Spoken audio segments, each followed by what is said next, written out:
అందరికీ నమస్కారం. మీరందరూ మా ఛానల్కి అందిస్తున్నటువంటి సహకారానికి మరియు మీరు అందిస్తున్న ప్రోత్సాహానికి నా అభివందనం.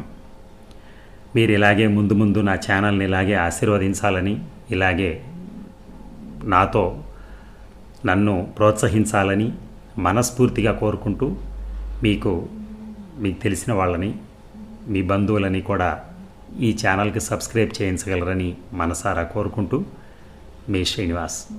Thank you very much. అటు తూర్పు ఇటు పశ్చిమం సీరియల్ 5వ భాగం. ఇప్పటి వరకు జరిగిన కథ. ఫినిక్స్ కంపెనీలో జాయిన్ అవుతాడు రిషి.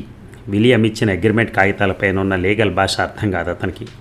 రిషికి తారసపడిన నీలి కళ్ళ అమెరికన్ యువతి అతన్ని పరిచయం చేసుకుని తన పేరు సోఫీ అని చెప్తుంది.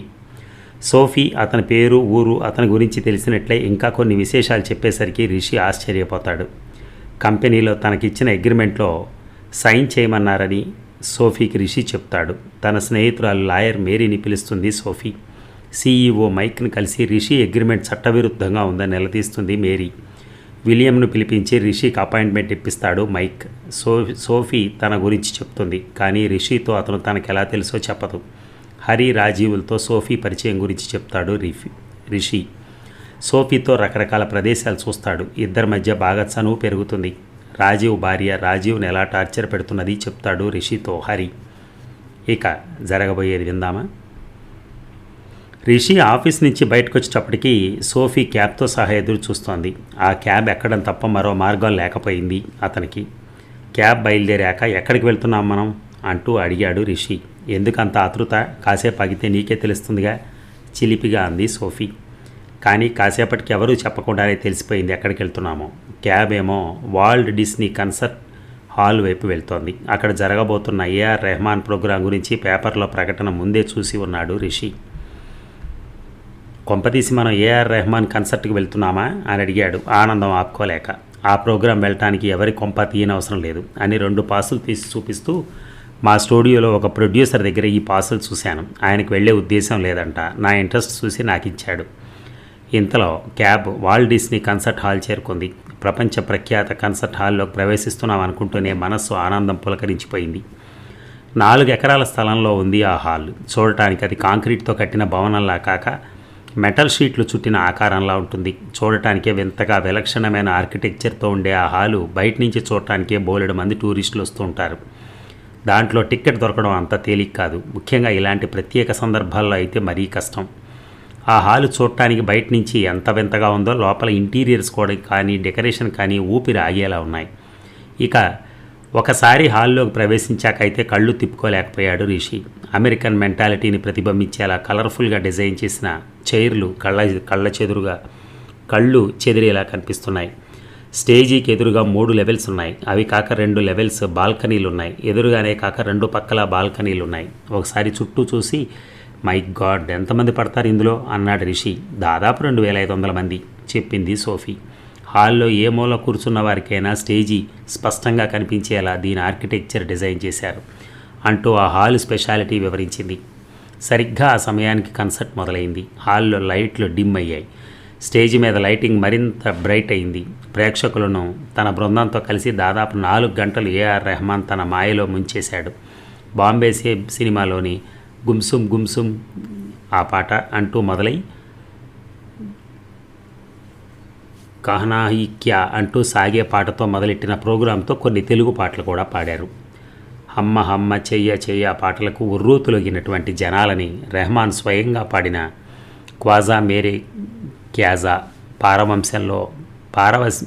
పారవస్యంలో ముంచింది.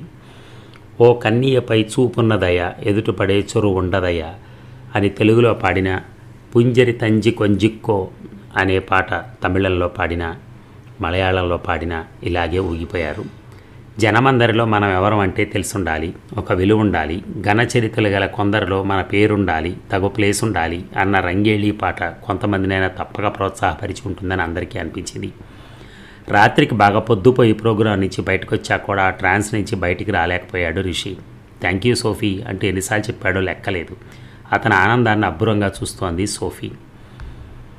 అర్ధరాత్రి అవుతున్నా అతనికి ఆ పరిసరాలను వదిలి ఇంటికి వెళ్ళబుద్ధి కాలేదు. అక్కడే హాల్ ఎదురుగా ఉన్న బెంచీ మీద కూర్చున్నాడు రిషి. అతని పక్కన కూర్చుంది సోఫీ. లాస్ ఏంజిల్స్లో ఎంత రాత్రి అయినా చలి బాధ తప్ప వేరే భయాలేమీ ఉండవు. కాకపోతే ఆ రోజు చలి కూడా తక్కువగా ఉంది. ఇద్దరూ వేసుకున్న ఉలెన్ కోటులకు మెడ వరకు లాక్కొని ఒకరినొకరు దగ్గరగా కూర్చున్నారు. సోఫీ అతని భుజం మీద తలపెట్టి నోటి నుంచి ఆవిర్లు గాలిలో కూదుతోంది. ఏదో ఆలోచిస్తూ ఎదురుగా శూన్యంలోకి చూస్తున్నాడు రిషి. సమయం ఎంత గడిచిందో తెలియదు. ఇంటికి వెళ్ళవా? ఇంకా ఎంతసేపు ఇక్కడే కూర్చుందాం అంది సోఫీ. నీ సంగతి నాకు తెలియదు. నేను మాత్రం ఇక్కడి నుంచి కదలను. చలికి గడ్డగట్టుకుపోతావు. అయినా పర్వాలేదు. నేను గడ్డగట్టుకుపోకూడదంటే ఇవాళ అసలు రహస్యం నాకు చెప్పాల్సిందే. నేను నీకెలా తెలుసు అన్న రహస్యం నాతో పంచుకునే వరకు నేను ఇక్కడి నుంచి లేవను అని మొండిగా అన్నాడు అతను. నవ్వింది సోఫీ. దానికి ఇలా సత్యాగ్రహం చేయనవసరం లేదు. నేను కూడా నీకు ఎలాగూ చెప్దామనే అనుకున్నాను. కాకపోతే ఇంత పొద్దుపోయాకెందుకు? రేపు చెప్తానులే అంది. నో, గట్టిగా అన్నాడు రిషి. నాకిప్పుడే తెలియాలి. అర్థం చేసుకో రిషి. కావాలంటే నువ్వు ఇంటికి వెళ్ళి రేపు రా. అప్పటిదాకా నేను ఇక్కడే కూర్చుంటాను కోపంగా అన్నాడు. మరీ ఇంత మారాన్ చేస్తే ఎలా రిషి? సరే చెప్తానులే అంది సోఫీ. తర్వాత తనను ప్రిపేర్ చేసుకుని నీకు పూర్వజన్మల మీద నమ్మకం ఉందా అని అడిగింది. అలా ఖచ్చితంగా అడిగితే ఎటూ చెప్పలేను. నేనేమన్నా ఆ రంగంలో పరిశోధన చేసిన సైంటిస్ట్నా ఏదో ఒకటి తేల్చి చెప్పడానికి అన్నాడు అతను. 1 సంవత్సరం క్రితం వరకు నాది అదే అభిప్రాయం అంది సోఫీ. అంటే ఇప్పుడు పునర్జన్మలు నమ్ముతున్నావా? అతని ప్రశ్నకు సోఫీ సమాధానం చెప్పలేదు. తను చెప్పదలుచుకున్నది చెప్పుకెళ్తోంది. మాది లండన్లో ఎన్ఫీల్డ్ ప్రాంతం అని చెప్పాను కదా. అక్కడ మా ఫ్యామిలీకి ఒక పురాతనమైన ఇల్లుంది. దానిని పడగొట్టి కొత్త ఇల్లు కడదామని అనుకున్నారు మా డాడీ. అలా పాత ఇల్లు పడగొడుతుంటే ఆ ఇంటి గోడల్లో భద్రంగా దాచిన ఒక పాత డైరీ దొరికింది. ఇంట్రెస్టింగ్. ఎవరిదా డైరీ? కుతూహలంగా అడిగాడు రిషి. 8 తరాల క్రితం మా బామ్మది. అంటే మా నాన్న అలా 8 తరాల క్రితం నాయనమ్మది. 8 తరాల క్రితమా? అవును. ఆమె 1856, 57 ప్రాంతాల్లో రాసుకున్న డైరీ. ఇన్ని సంవత్సరాల పాటు చెడిపోకుండా ఉందా? ఉండబట్టేగా నేను చదవగలిగాను. సరే చెప్పు. దొరికిన డైరీని చదివావు. తర్వాత ఏమైంది? ఆ డైరీ రాసిన మా బామ్మ పేరు కూడా సోఫీనే. ఆ డైరీలో టైటానిక్ని తలదన్నే ప్రేమ కథ ఉంది. ఆ రోజుల్లో ప్రేమ కథ? ఏం ప్రేమ మీద పేటెంట్ మన తరం వాళ్ళకే ఉందనుకుంటున్నావా? ప్రకటించుకోవటంలో తేడా ఉండేదేమో కానీ భూమి పుట్టినప్పటి నుంచి ప్రేమ కూడా ఉంది. అవునులే. దుష్యంతుడు, శకుంతల, రోమియో జూలియట్, లైలా మజ్ను వీళ్ళంతా ఏనాటి వాళ్ళు? మరి అసలు సిసల ప్రేమ కథలు వీళ్ళవేగా. ఇంతకీ నా పేరు ఎలా తెలుసంటే ఏమేమిటో చెప్తావేంటి? నా పేరు నీకు ఎలా తెలుసు? అసలు విషయం చెప్పు. అదే చెప్తున్నాను. మా బామ్మ సోఫీ ప్రేమ కథలో హీరో పేరు కూడా రిషియే. అదేంటి? మీ బామ్మ ప్రేమించింది ఒక ఇండియన్నా?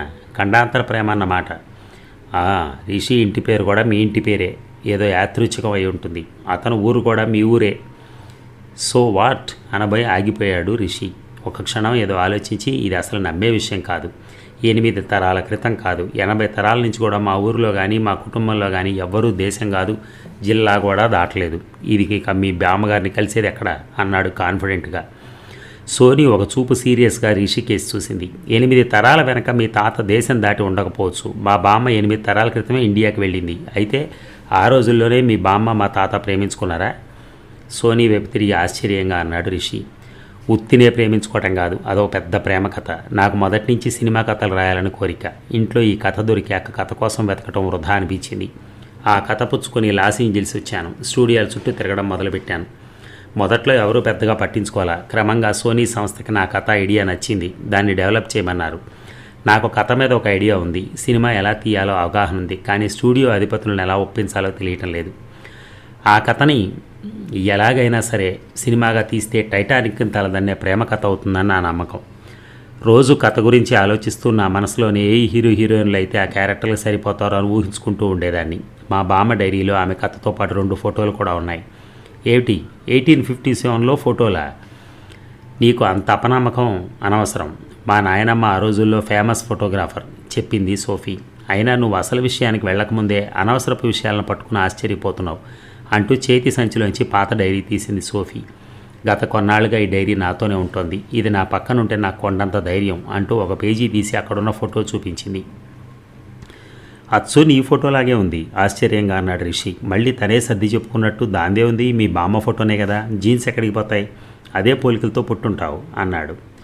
అప్పుడు పక్కనే ఉన్న 2వ ఫోటో చూపించింది సోఫీ. దాన్ని చూస్తూనే కూర్చున్న బెంచి మేంచి ఎగిరిపడ్డాడు రిషి. అది తన ఫోటో. నువ్వు జోక్ చేస్తున్నావు కదూ అన్నాడు అతను అయోమయంగా. 8 తరాల క్రితం మనుషుల మీద ఇప్పుడు జోకులు వేసే నీచపు బుద్ధి కాదు నాది అంది సోఫీ. మరి అది ఎలా సాధ్యం అర్థం కానట్టు అడిగాడు రిషి. తెలియదు. నేను నా సినిమా ప్రయత్నాల్లో బిజీగా ఉన్న రోజుల్లో ఒకరోజు ఎయిర్పోర్ట్లో నువ్వు కనిపించావు. నా దగ్గరున్న ఫోటోకి ప్రతిరూపంలా ఉన్నావు నువ్వు. కేవలం రూపం మాత్రమే కాదు, నిన్ను చూడగానే తెలియని భావావేశం నన్ను నీ వైపు ఆకర్షించబడేలా చేసింది. ఒక్క క్షణం నేను ఎదురుగా కనిపిస్తున్న నువ్వు నిజమని నమ్మలేకపోయాను. నిన్ను కలుసుకుందాం అనుకున్నాను, కానీ నువ్వు దొరకలేదు. మరుసటి రోజు నీ అంతటి నువ్వే ఎదురుపడ్డావు. అందుకే నీ పేరు రిషియేనా అని అడిగాను. అవునన్నావు. ఇక నాకు ఏ అనుమానం లేకుండా పోయింది. అప్పటి సోఫీ రిషీలమే ఇప్పుడు మనం చెప్పింది సోఫీ. ఇది ఆ రోజే చెప్పచ్చు కదా. ఇన్ని రోజులు సస్పెన్స్ మెయింటైన్ చేసి నన్ను టెన్షన్తో పెట్టడం అవసరమా అని అడిగాడు రిషి. మీ ఇండియన్స్ కన్సర్వేటివ్ అని నాకు తెలుసు. కనపడగానే ఈ పూర్వజన్మ కథ చెప్తే నువ్వే కాదు ఎవరూ నమ్మరు. నన్ను మోసగత్తానో పిచ్చిదన్నానో అనుకుంటారు. అందుకే కొద్దిగా పరిచయం పెరిగే వరకు ఆగి ఇప్పుడు చెప్పాను. ఇప్పుడు నువ్వు చెప్పు, నేను చెప్పిన విషయం మీద నీ ఒపీనియన్ ఏమిటి అంది సోఫీ. గట్టిగా ఊపిరి తీసుకున్నాడు రిషి. నాది చాలా పేద కుటుంబం సోఫీ. తీర్చవలసిన అప్పులు చాలా ఉన్నాయి. అందుకని బాధ్యతలు తీరే వరకు అమ్మాయిల జోలికి వెళ్ళకూడదని గట్టిగా తీర్మానించుకున్నాను. చాలా టెంప్టేషన్లు నాలో అదుముకున్నాను. అలాంటి నా జీవితంలోకి తుఫాన్లా దూసుకొచ్చావు. నన్ను డిస్టర్బ్ చేశావు. నా సమస్యలు తీర్చి నన్ను కుదుటపరిచావు. నేనంటే నీకు ఇష్టమని నాకెప్పుడో తెలుసు. ఇప్పుడు నేను కూడా నీ సమక్షాన్ని ఎంజాయ్ చేస్తున్నాను. అది చాలదా నిన్ను ప్రేమిస్తున్నానని చెప్పటానికి? 8 జన్మల క్రితం మీ బామ్మ మా తాత కథ ఏమిటో నాకు తెలియదు. కానీ మన ప్రేమకు అవునని చెప్పడానికి వాళ్ళు కథ తెలియాల్సిన అవసరం కూడా ఉందని అనిపించడం లేదు అన్నాడు రిషి. అంటే నన్ను లవ్ చేస్తున్నావని ఒప్పుకుంటున్నావా? మీ ఫారిన్ అమ్మాయిలకి మాటలతో చెప్తే అర్థం కాదు అంటూ ఆమెను ముందుకు లాక్కుని ఆమె పెదాల మీద తన పెదవులు ఆనించాడు. ఎంతో అనుభవం ఉన్నట్టు పెదవులను పెదవులతో కలిపాడు. కానీ తర్వాత ఏం చేయాలో అర్థం కానట్టు సెకండ్లో 100వ వంతు తటపటాయించాడు. పనస తొనల కన్నా, పంచదారల కన్నా, జుంటు తేనె కన్నా, జున్ను కన్నా, చెరుకు రసం కన్నా చెలియ మోమియే మిన్న అన్న వేమన అన్నాడని రిషికి తెలిసే అవకాశం లేదు. కానీ వేమన నోట ఆ మాట పలికించిన అధరాల కంటే మధురమైన అధరాలు ఇందాక ఇంకా కవిత్వాన్ని తలుచుకుంటానంటే ఆ వేమన కూడా సహించేవాడు కాదేమో. చేప పిల్లకి ఈత కొట్టడం ఎవరు నేర్పుతారు అన్నట్టు ఇద్దరు ప్రేమికులకు ముద్దు పెట్టుకోవడం ఒకరు నేర్పాలా?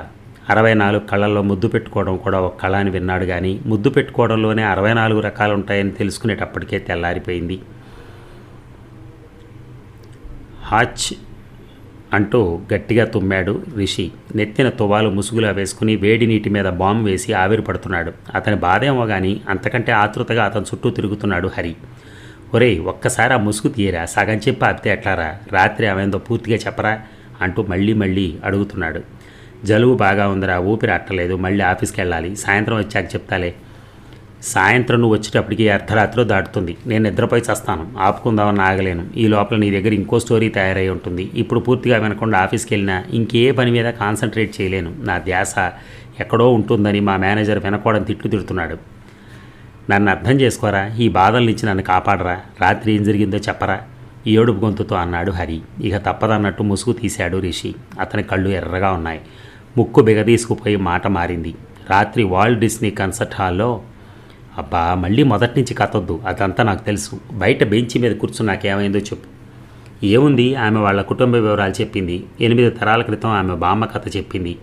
ఒరేయ్, నా 8 తరాల మనుషుల పేర్లే తెలియదు కదరా. రేపు నేను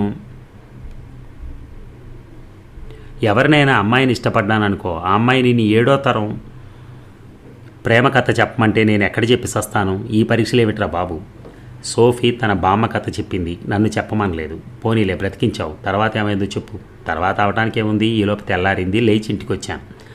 పైన చెప్పిన 4 మాటలు మాట్లాడటానికి తెల్లారుతుందట్రా. నాకు చెప్పడం లేదు, కానీ ఏదో జరిగింది, అదేంటో నాకు తెలియాలి. అప్పటిదాకా నేను వదలను. నేను ఆవిరి పట్టుకోవాలి. నువ్వు ఆవిరి పట్టుకోవడం కాదు, నాకు ఊపిరి ఆగేటట్టుంది. ఏం జరిగిందో చెప్పు. ఇక ఆ నస భరించలేక చెప్పేశాడు. అంత ఊపిరి ఆగే అంత పనులేం జరగల. నేను కూడా తన మీద నాకున్న ఇష్టం గురించి చెప్పాను. ఆ తర్వాత అమెరికా పద్ధతిలో వీడుకోలు చెప్పుకున్నాం. అమెరికా పద్ధతిలో అంటే ఒక పార్టింగ్ కిస్ ఇచ్చి, ఒక కిస్ ఇవ్వడానికి తెల్లారేదాకా పట్టిందా? నేను ఇచ్చింది ఒకటే, తీసుకుంది మాత్రం ఎన్నో లెక్కలేదు. తిరిగి దుప్పడం మీద కప్పుకుంటూ అన్నాడు. పిచ్చి చూపులు చూస్తూ బయటికి వెళ్ళిపోయాడు హరి. సోఫీ, నాకు బ్రిలియంట్ ఐడియా వచ్చింది. మరుసటి రోజు చైనా టౌన్లో బ్రూస్లీ విగ్రహం ముందు నిలబడి అన్నాడు రిషి. ఐడియా ఏంటో చెప్పు, అది బ్రిలియంటో కాదో నేను చెప్తాను. తమిద్దరిని సెల్ఫీ తీస్తూ అంది సోఫీ. నేను చేసే పని ఏమిటో నీకు తెలుసని అనుకుంటున్నాను. అవునా? కంప్యూటర్ గ్రాఫిక్స్ సంబంధించిన టెక్నికల్ పని చేస్తుంటావని తెలుసు, కరెక్టేనా? అవును. ఆ పనిని మన సొంత పనికి ఎందుకు వాడుకోకూడదు అంటే మొదటిసారి అతని మాటల్లో సీరియస్నెస్ అర్థం చేసుకోవడానికి ప్రయత్నిస్తూ అడిగింది. అంటే ప్రొడ్యూసర్లు నీ మూలకథనం అయితే ఒప్పుకుంటున్నారు, కానీ సినిమాను ఫైనల్గా ఒప్పుకోవటం లేదన్నది కదా నీ కంప్లైంట్. అవును. నువ్వు తీయాలనుకున్న సినిమా ఎలా ఉండాలో సీన్ బై సీన్ నాకు చెప్పు, నేను దాని గ్రాఫిక్స్ రూపం ఇస్తాను. ఇక్కడ మనం పెడుతున్న పెట్టుబడి కొద్దిగా శ్రమేగా, ప్రతి ఒక్కరికి మాటలతో చెప్పే కంటే సీనిక్ వ్యూ చూపిద్దాం, ప్రొడ్యూసర్లు తప్పనిసరిగా ఇంప్రెస్ అవుతారు అని చెప్పాడు రిషి. ఆ కొత్త ఐడియా సోఫీకి కూడా నచ్చింది. కానీ నీకు శ్రమ కదా అంది మొహమాటంగా. ఆ శ్రమను తొలగించే మందు నీ చేతుల్లోనే ఉందిలే అన్నాడు అతను. మరి ఈ రోజుతో మనం ఈ కథ ముగిద్దామా? మళ్ళీ రేపు చూద్దాం. ధన్యవాదాలు. Thank you.